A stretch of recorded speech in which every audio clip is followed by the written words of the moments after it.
Record.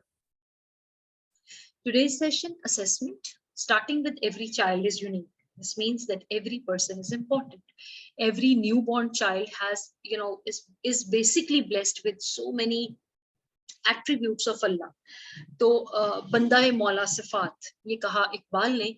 बंदाए मौला सिफात का मतलब भी ये है कि अल्लाह ताला के जितने सिफाती नाम है, अल्लाह ने बेसिकली वो इंसान को जब अशरफुल मखलूकात बनाया तो उसकी तख्लीक में, उसके पहलू में कहीं कहीं वो वस्फ डालना शुरू कर दिया। तो किसी में आपको हमदर्दी, किसी में जो है वो आपको जाहो जलाल भी नजर आएगा, किसी इंसान में आपको रहमदिली भी नजर। तो अल्लाह के वो शेड्स ऑफ, जो आप ये कह लें कि जो वस्फ थे अल्लाह के, वो अल्लाह ने बंदों में डाले। ये बहुत बड़ी बात है जो रब्बे ताला ने हमें अपने औसाफ पर पैदा किया।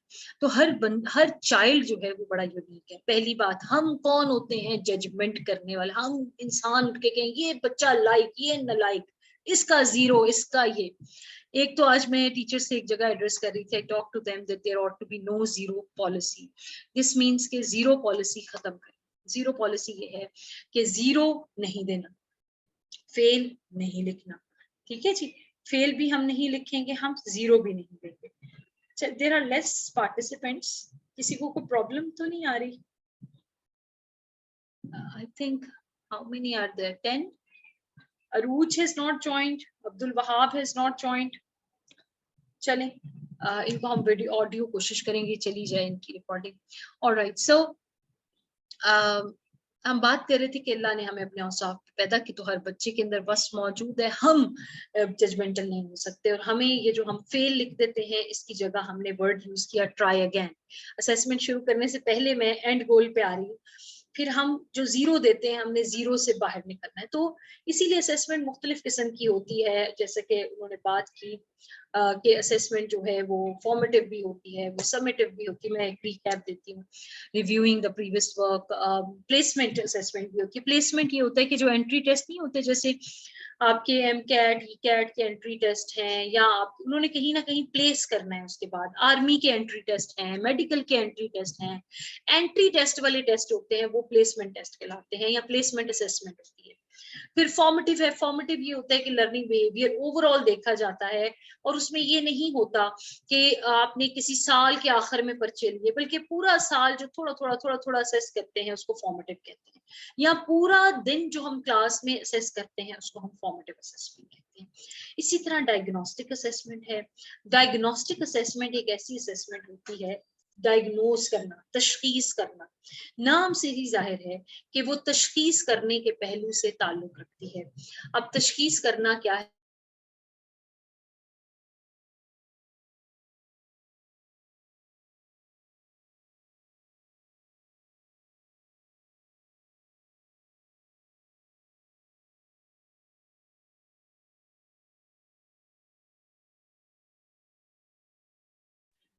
Alright, so तो डायग्नोस्टिक है। डायग्नोस्टिक बेसिकली जैसे तशखीस करते हैं, ये बात से ही जाहिर हो गया कि तशखीस करने वाली। जैसे मार्च में जी सेशन का आगाज हो गया, फरवरी में पेपर हुए सालाना, मार्च में सेशन का आगाज हो गया। अब जब सेशन का आगाज हुआ तो क्या हुआ कि सेशन के आगाज में हमें ये पता करना है कि दरअसल स्टूडेंट्स हमारे जो है वो कितने पानी में है, ठीक है।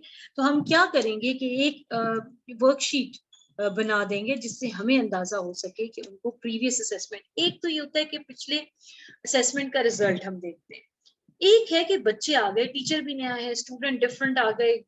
लेट्स से 25 की क्लास है, उसमें 10 न्यू एडमिशन भी हैं, 7-8 पिछले स्टूडेंट भी हैं। तो कुछ ऐसा देखा जाए कि डायग्नोस हो सके कि स्टूडेंट, साइंस का टीचर देखना चाहता है कि बच्चे कहाँ खड़े हैं, मुझे इन कॉन्सेप्ट से और आगे कैसे जाना है, तो वो एक डायग्नोस्टिक वर्कशीट बनाएगा। इसके अलावा जब हम एडमिशन के टाइम पे टेस्ट लेते हैं, वो होता तो प्लेसमेंट टेस्ट है, लेकिन हम उसको डायग्नोस्टिक भी कर सकते हैं अगर हम ये देखना चाहें कि फर्दर वो सब्जेक्ट्स में कैसा है। डायग्नोस्टिक टेस्ट होता है, किसी भी मौके पे हो सकता है, ज्यादातर वो सेशन के शुरू में होता है, मार्च में होता है। लेकिन कभी भी हमें लगे कि अच्छा स्टूडेंट को चले चैप्टर नंबर 5 और 6 जो है इससे मुताल्लिक कितनी लर्निंग प्रॉब्लम्स हो, उसको आइडेंटिफाई करना है अगर, तो हम एक डायग्नोस्टिक टेस्ट करें।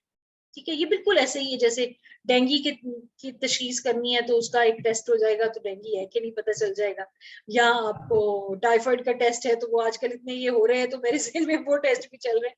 तो ये बिल्कुल ऐसे ही है, आपने डायग्नोसिस, क्योंकि मेडिकल टर्म है, तो आप डायग्नोज करते हैं बच्चे की लर्निंग प्रॉब्लम कहाँ है, ये कहीं भी हो सकता है।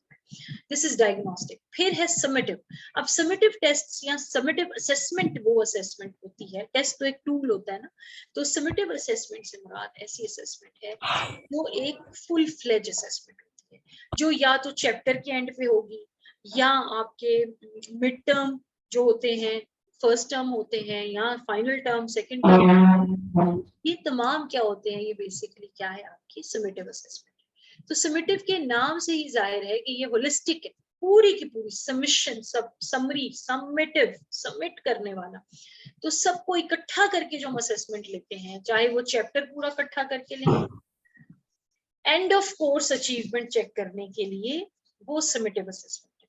डायग्नोस्टिक किसी भी मौके पे कोई तशखीस करनी है, बच्चे को जांच पड़ताल करना है, वो कितने पानी में है, क्या सूरत हाल है, वो assessment diagnostic. Formative on going है, हमेशा जो चल रही है, कोई भी टॉपिक पढ़ाएंगे उसमें पहले भी सवाल करेंगे, बीच में भी सवाल करेंगे, एंड में भी सवाल करेंगे, फॉर्मेटिव असेसमेंट।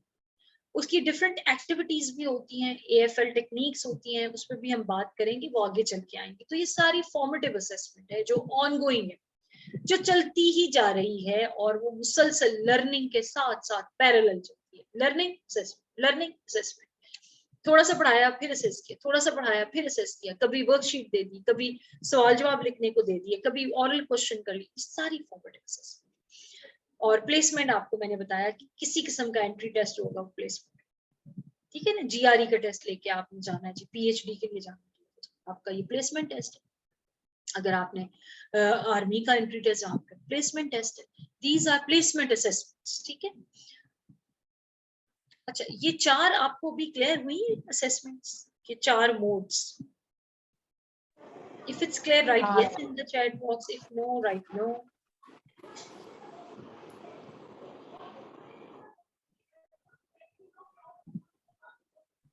अच्छा, शाइस्ता का गला खराब है इसलिए वो नहीं बात कर सकी। जज़ाकल्लाह फॉर द दुआ शाइस्ता।